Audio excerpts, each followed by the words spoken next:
Hey, John, how are you, sir? I'm well, Matt. How are you?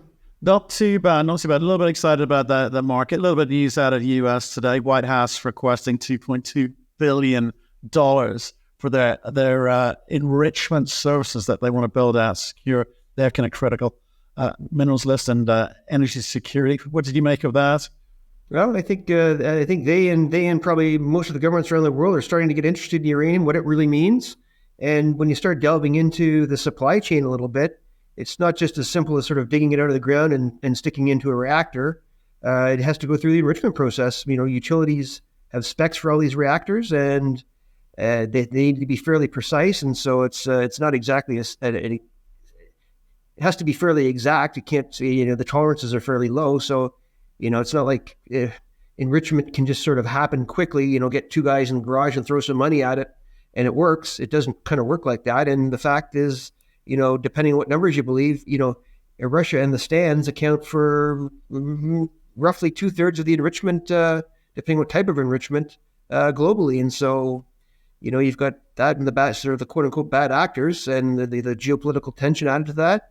If you're looking for security of supply and sort of keep it domestic, they're right to start examining these things, and takes time. Takes time for these things. It's not like you can build them in a month. You need the money, you need the construction, you need the timing, you need the permitting. It all has to work, and you just can't flip a switch that easy. So. Well, it was good to kind of see them kind of leaning and recognize the issue at hand, which is the enrichment side of things, which the utilities have been, crying out for a while now. Now there's a bit of looking on the market, and maybe before we kind of sort of talk about how this impacts companies like yourselves, is just going to sort of step back a bit. We've spoken this week with John Baglier. We've spoken with Guy Keller down at Tribeca, and the thing that they've said is, and there's a real big shift, is it's not just the specialist funds or fund managers, interacting with the companies that are generalists. I think Guy was saying he's over 200 companies spoken to generalist funds who know nothing about uranium space, leaning in and go, well, hang on, what is this about? How do we get engaged?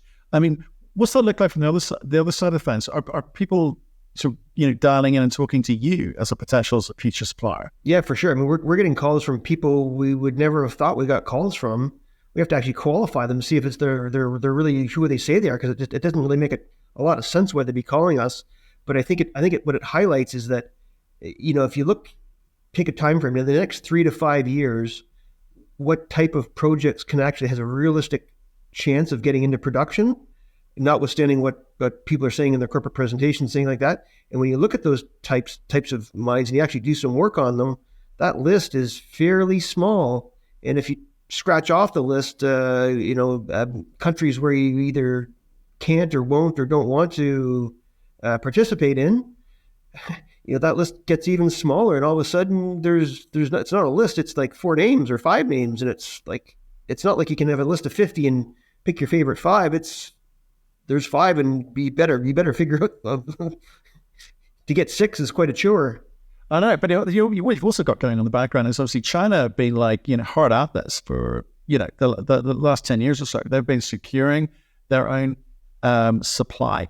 Their energy security was something that was obvious to them 10 years ago. The decarbonization thing, I think, has helped the West kind of also slightly wake up to where do we get their energy from, which is non-fossil fuel. But that has caused this kind of tension, right? So it's a case of where's the West going to get this from? The US, for instance, it doesn't actually produce currently any of its own uranium-based energy. It doesn't produce enough. So what's it going to do about it? Well, that's a good question. As I said, because it's not so much as just snap your fingers or throw some money at the problem. It takes time, and it's not clear that it's necessarily going to work either. And your options are, I think the real sort of constraining factor, as opposed to if you juxtapose the same question in industries like gold or copper or zinc, I think, although you can argue about the critical or non-critical nature of those, when you look at the industry, I think your worst case scenario where you go, okay, what's the on the scale of what can happen here? What's the worst case scenario? Worst case scenario is the price goes up, and eventually the market takes care of whatever the pricing mechanism is, and Yeah, so what if I mean, not so what, but you have to pay 30% more, 20% more, whatever analysis you impose on it, but you're probably going to get it. So it's a cost thing, it's a dollar thing. So you're not too panicked about that. Where you look at uranium, you might not be able to get it. Period. Price irrespective. And so then what do?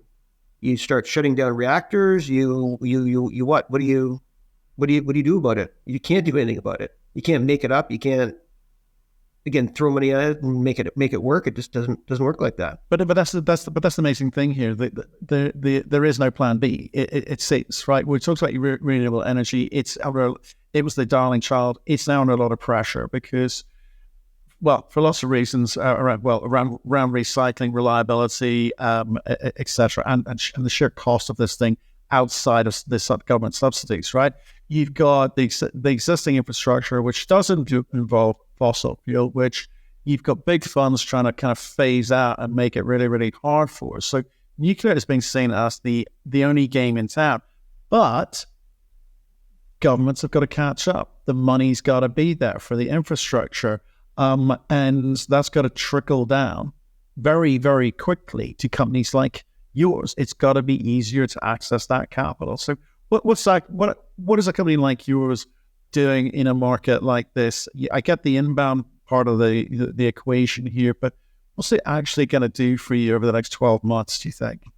Well, I mean, strategically, we think about it this way. I mean, in a more, I think it shifts our strategic focus a little bit to, whereas a year ago we might not have thought about. We don't have a PA currently or any type of economic study published. We have our own internal thoughts and sort of numbers, but there's good and bad in the PA. There's some good about it because it sort of lets you wrap your head around what it is and what it isn't, and you can push around the numbers and test your assumptions. It's good because then you have an NPV and you can sort of judge your market cap versus your NPV. But the bad of it is, people have sort of the negative side of that is that people think that sort of the project is capped in terms of its potential and its upside. So companies generally shy away from it as long as they can. But now that the focus is less about that, it's more coming into, the question we get increasingly, which we didn't get 18 months ago, how quickly can you get in production? We get other questions, but we never heard that 18 months ago. Now we hear it with increasing frequency. And I suspect as the industry, people start to dig into the industry and they realize the constraints that are around, people are going to want to know what the economics are and how quickly we can get to production. That's going to start garnering, whereas before it might garner oh my God, you got to raise this money. And it's too, how can a 50 million market cap company raise $100 million or whatever the number is? And people just sort of shy away from it. It's going to be, wow, it's only 100 million or again, whatever the number is.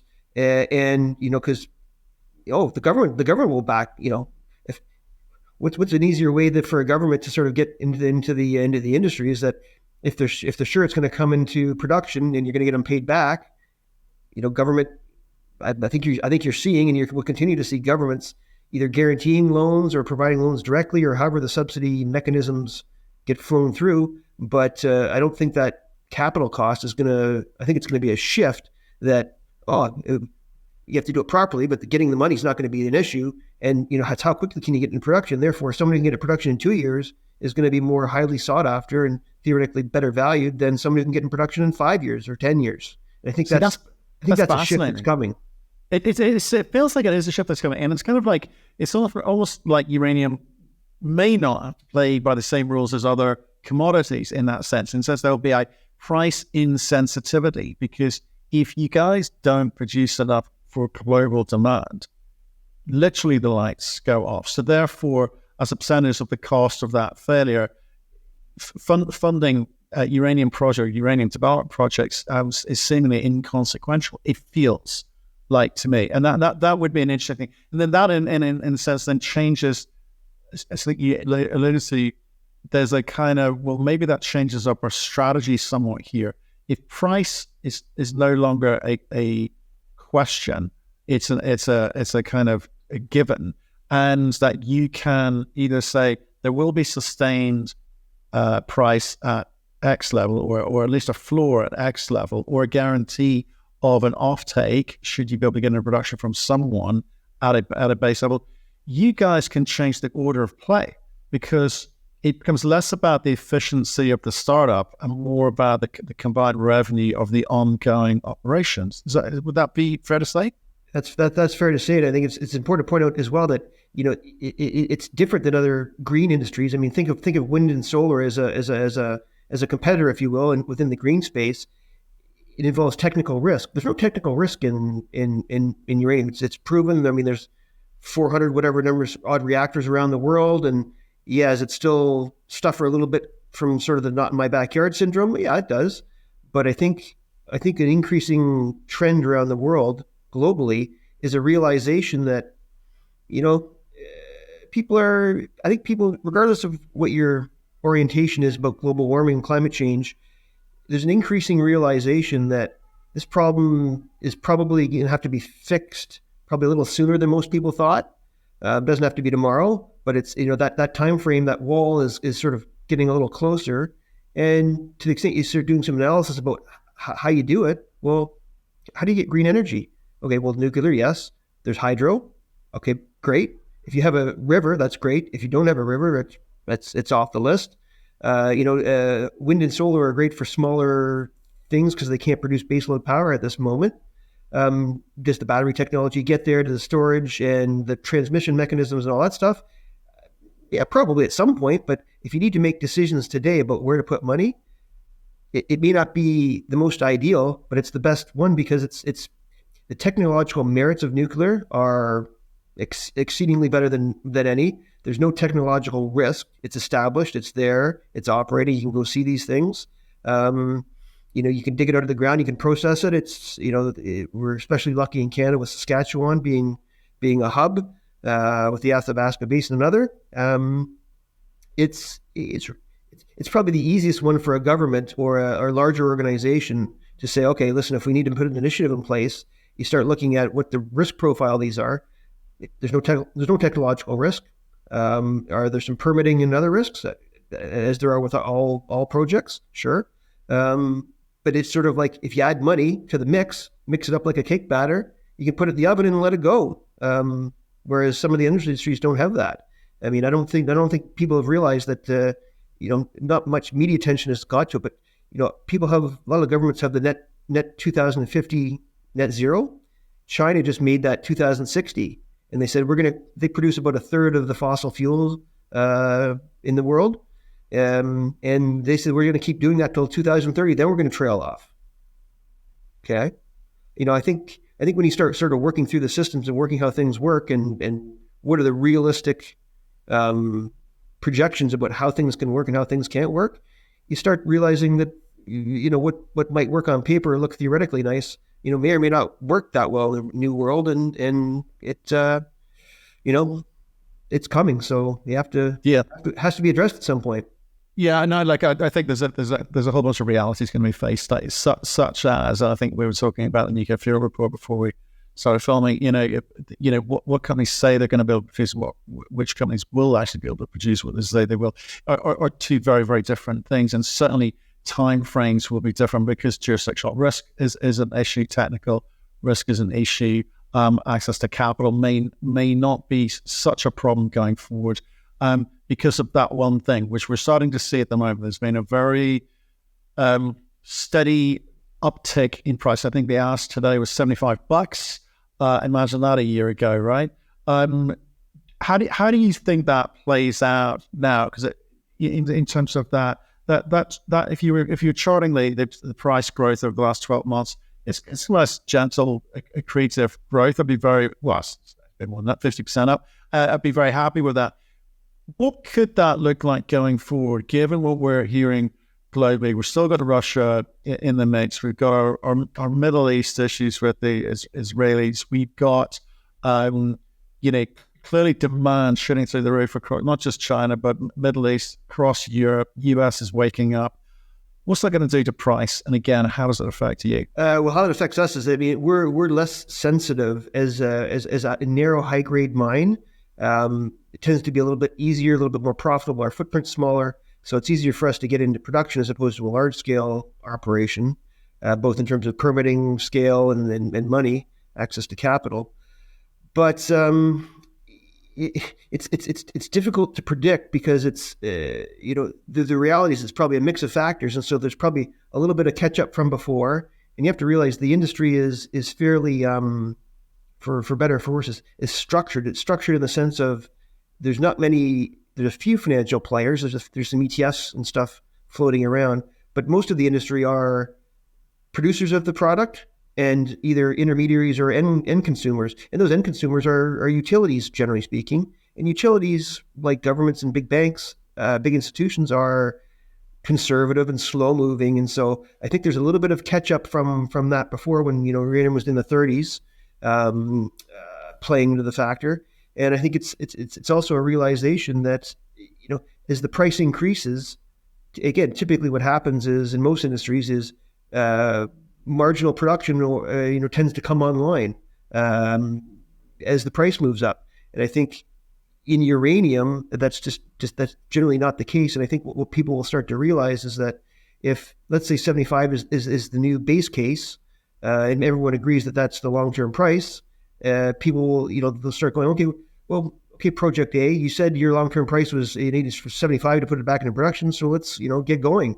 Get at it, crack at it, let's go. And I think what people will slowly come to understand is that, what people have on paper and what's actually possible in the real world are two different things. And so therefore that 75 becomes 85 or 95 or whatever. And, we're not talking about 600 projects, and if a few don't work or if you don't, it's sort of, it's okay because there's a few hundred in the middle that will work. The list is, you probably don't need to take your shoes off to count them. You probably count them on your fingers. Is it more than 10? I'm not too sure in jurisdictions that are appealing. And so for us, it's good that we're in Canada. The permitting process, although a little bit more time consuming on the front end, is well worth it. Again, we're in a jurisdiction that where Agnico has 25% of their NAV, I think, is in Nunavut with the 3 operating mines there, with local communities that are fairly sophisticated because of that. And in the Canadian landscape with Saskatchewan, it's a fairly knowledgeable community in terms of getting people and geologists and help for all that. So it all helps with time to production. And if that's the way it's going, which it seems like it is, that's gonna push the price up, and it's going to benefit people like us that are smaller and more capable of getting into production more quickly with less perceived risk. And so, we're excited about that. Yeah, I think absolutely. And I've been a sort of very staunch cynic of some of the promotional language used over the last 18, 24 months, where I think even 24 months ago people crying out, baying for $200 uranium, which I thought was ludicrous, and I guess it's been borne out to be true. But now, if someone said to me, "Is $200 uranium possible?" I'm probably gonna nod my head, and I think, I can see it next year, given some of the things we're seeing out there in the world with which obviously more driven around the sort of negative side of the the crises that we're seeing, geopolitical. Haggling, China, shutting up shop for things like, graphite and previously rare earths, and are they going to lock up the uranium supply for themselves?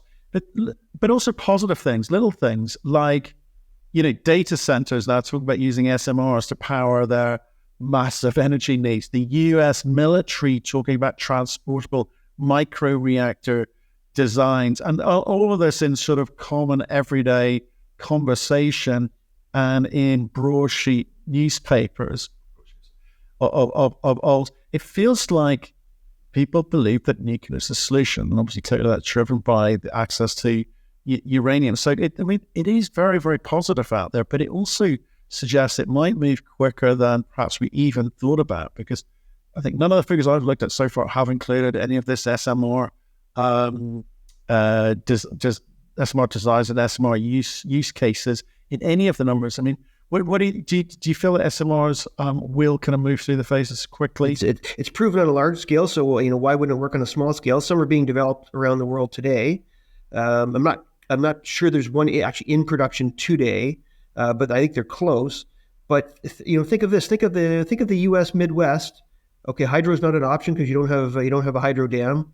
You start to realize quickly that wind and solar, although they will play at the margin, it won't satisfy your needs. I mean, if you're talking about a community of 1,000 people somewhere, maybe it can sort of make it work. But if, say, you're a town in the Midwest of 150,000 people, which is there's lots of those all over the place, and you want to get away from coal, and the government might help fund some of this either through refundable or not refundable loans, and it's when you present the person who does the analysis presents it to just sort of town council or whoever is going to decide on which route to go. There's no technological risk or very limited. You can actually act upon it today, and all you need to do is add a little money and go. And the government, you might be able to finance a big chunk of that through government grants or loans. Okay, as compared to what? As compared to putting up another coal furnace? I mean, that it can be done, of course, but what a lot of people I think are thinking of too is that where the coal plant is today, for example, you put the nuclear plant beside it. It takes permitting not out of the equation, but it mitigates it significantly, and it to some degree it hedges your bets too, because who knows what happens in 5 years from now, 10 years from now. The world could look considerably different than it does today. So it's the old acronym TINA. There is no alternative, but there really, what is your alternative? If you're tasked with, I say, hey Matt, come back to me. I'm going to make the decision. Come back to me with the options for how we're going to power our city of 150,000 people. And oh, by the way, like your job doesn't depend on it, but it's like, let's have some analysis of what's look, we're going to act on this. We're going to spend some money. We're going to go ask the government. So it has to be tangible. It has to be in the real world. It can't be in a year from now or 5 years from now. It's got to be today. It does have to be today. And so, and bring it back to investing in today. Uranium equities. It's had a good ride over the last 12 months. You guys have done well. Do you continue? Well, do you think that you guys are going to escape the kind of tax season penalty that most companies face at the end of each year in Canada? Yeah, well, I mean, I guess we'll see. But I think we had with the Valor transaction and buying the Angelac asset, which was a great transaction. I think there's a little bit of disruption there. Has all that shaken out? Our sense is yes. So I think we might be less. Are we going to escape it 100%? Well, I hope so. But I could certainly put the case forward that we will be less impacted than others, because the flow through market, for example, is fairly small. We tend not to do it with individuals, so we know where that stock is and we can track it, and we talk to those people all the time. So I'm hopeful that we're going to become less scathed than others and potentially unscathed if fingers are crossed. Right. Well, John, appreciate you coming in today. I think it's exciting times. So all the uranium experts, gurus that are speaking to, including yourself, seem very excited about what the potential is, and obviously it's a nice run up towards the end of the year would be much appreciated by one and all, I suspect. So we'll see you soon, and maybe catch up and see what you guys are doing over at Latitude. Okay. Good. Thanks a lot, Matt. Cheers, bud. Cheers.